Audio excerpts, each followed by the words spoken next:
My name's Martin O'Neill. I teach in the politics department at the University of York in the UK, and I'm a political philosopher by background. So I work, I suppose, really in two kinds of areas. So one area is in quite abstract political philosophy, trying to think about the nature and interrelation of political ideas like social justice, equality, liberty, and so on. But the other thing I try to do, and that I try to link up with that, is to work on issues at the intersection of political philosophy and concrete public policy. So I try to think about the ways in which philosophical ideas can inform how we think about practical problems to do with, for example, the regulation of corporations, or the way in which our economic life is organised. So I'm a political philosopher who tries to do both pure and more applied work. Well, I'm one of the lead authors on Chapter 6, which is a chapter on markets, finance, and corporations, with the slightly daunting subtitle, "Does Capitalism Have a Future?" So, as you can see already from that title, that's rather a broad subject matter.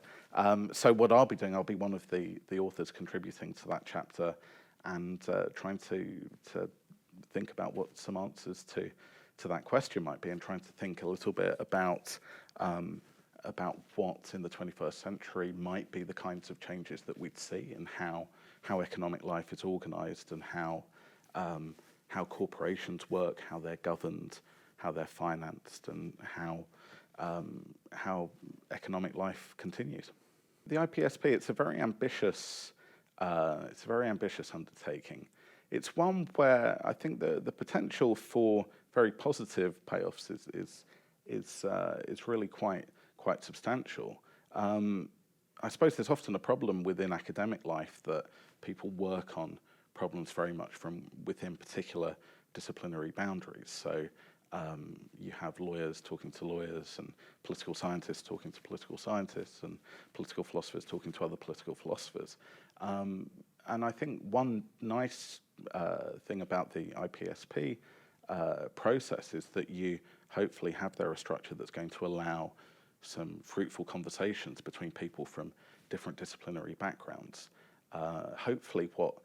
that could mean, if it goes well, is that there's a real potential for a kind of progress that you don't get when one's very much within a particular disciplinary paradigm, but the kind of progress that comes from learning from one another, and actually kind of thinking through the ways in which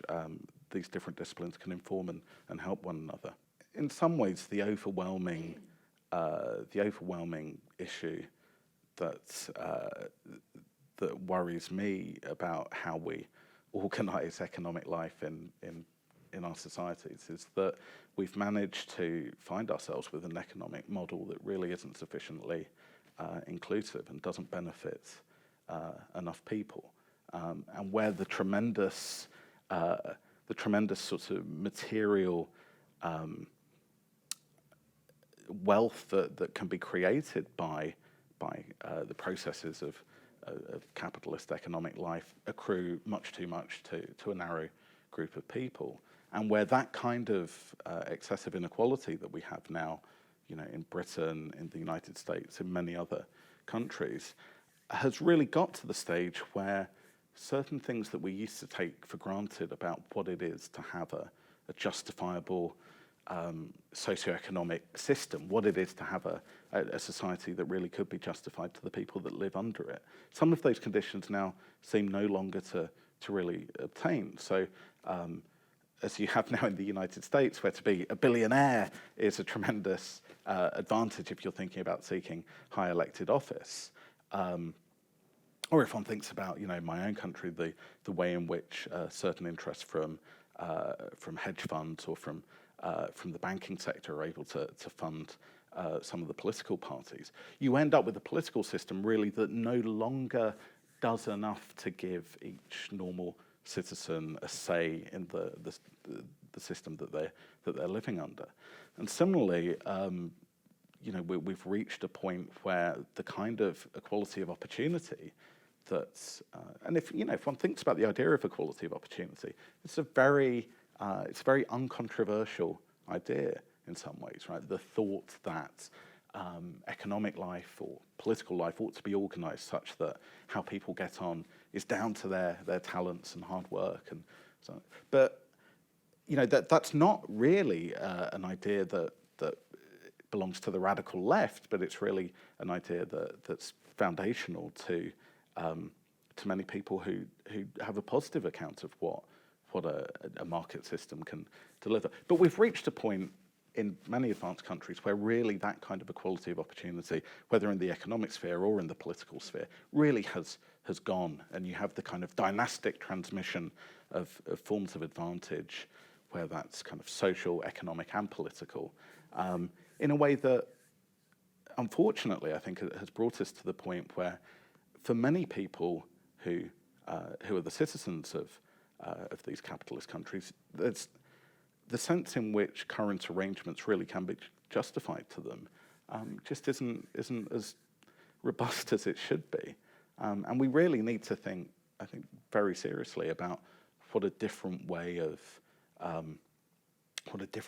organising our economies might be like, so that we could just kind of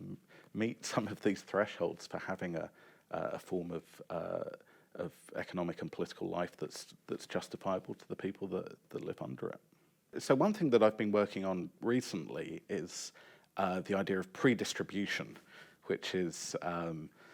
perhaps not the most melodious term in the lexicon, but it's the idea of how could one structure markets? How could one regulate economic life in a way that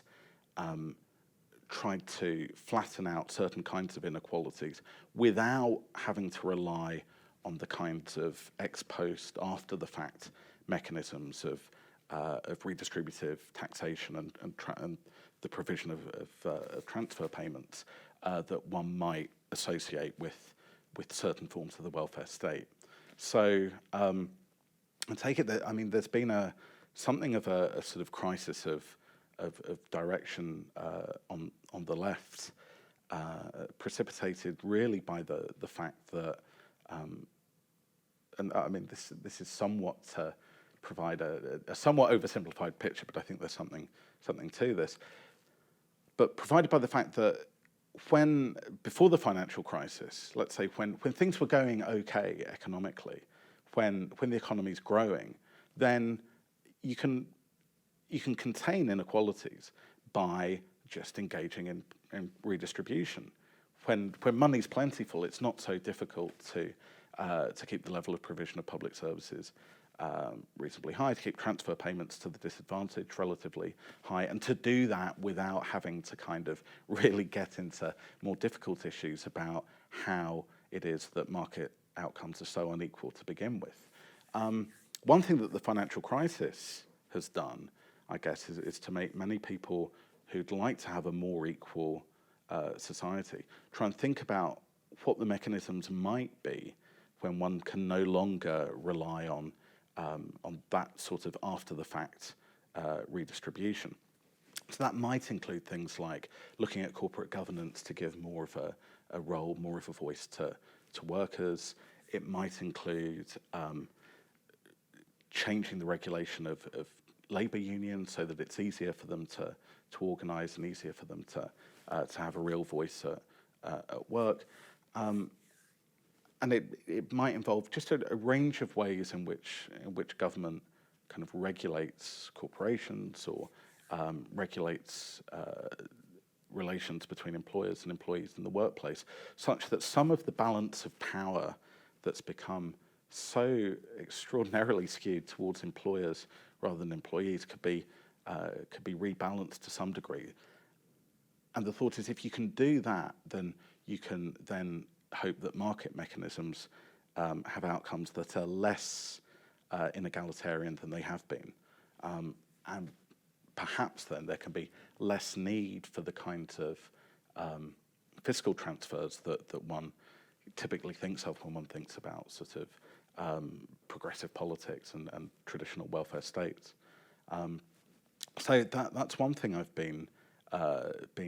researching recently, and I think some of the ideas that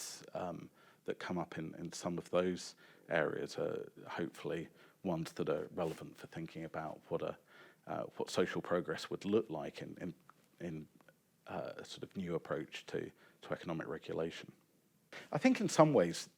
it's actually a time where it's very easy to be pessimistic. So I think the financial crisis, the evident failures of a free market model that actually, as we've all seen and experienced now, leads to extraordinary levels of instability, has built into it this capacity for crises and for crashes,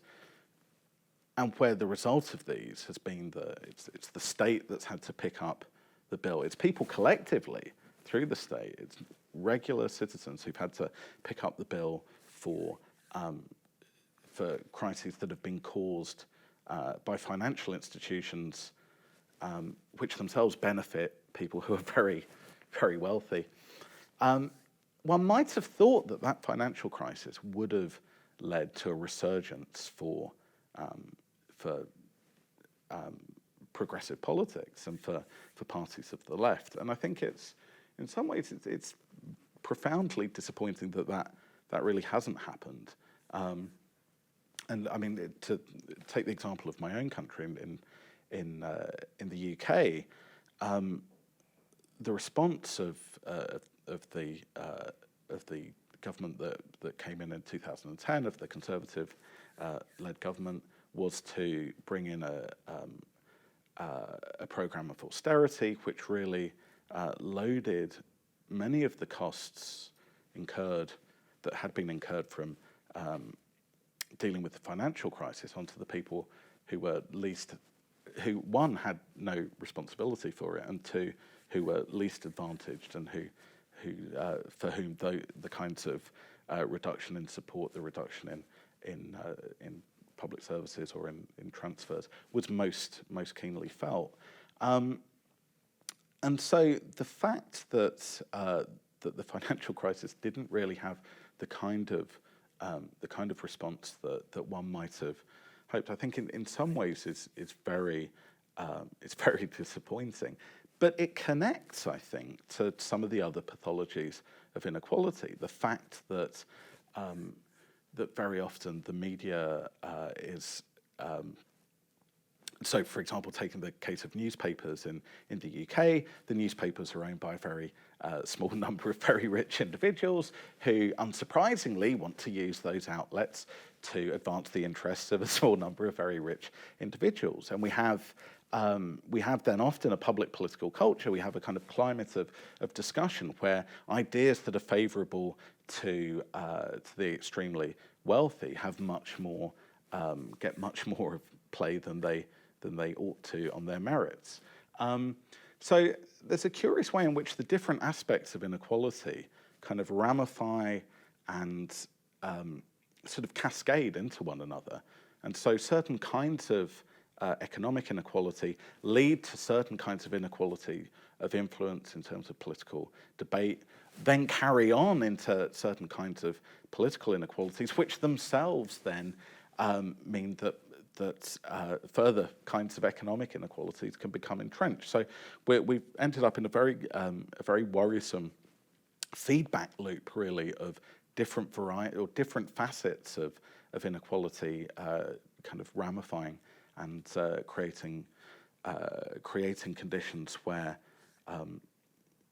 it's hard to see how the kind of political solutions to economic inequality can be accessed, or how societies can move towards the kinds of solutions that one might think could create more equal, more sustainable societies that would be more justifiable to the people who live under them. I suppose where there's cause for hope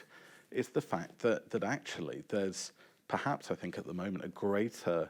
public awareness of the level of inequality, the harms of inequality, the kinds of consequences that inequality has for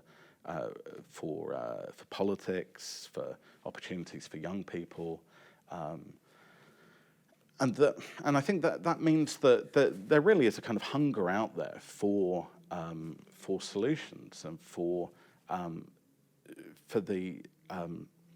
development of a policy agenda or a political program or a set of proposals that really could try and chart a course out of this kind of destructive doom loop of growing inequality that we see in so many places. So I think, when Mark Fleurbet was talking about the aims of the IPSP, and he started with the thought that, there really is a kind of widespread felt need out there that people have for wanting to kind of think about what alternatives might look like. One sees this in the tremendous popularity of Thomas Piketty's book or of Joseph Stiglitz's book. We're in very strange times where leading economists can write New York Times best-selling volumes. That didn't happen 5 years ago, or 10 years ago, or 20 years ago. And that reflects the fact that there is this kind of hunger for analysis and for solutions. So I think the IPSP, by trying to bring together a wealth of expertise from a range of different disciplines, has a real chance of trying to contribute towards thinking through what real alternatives might be.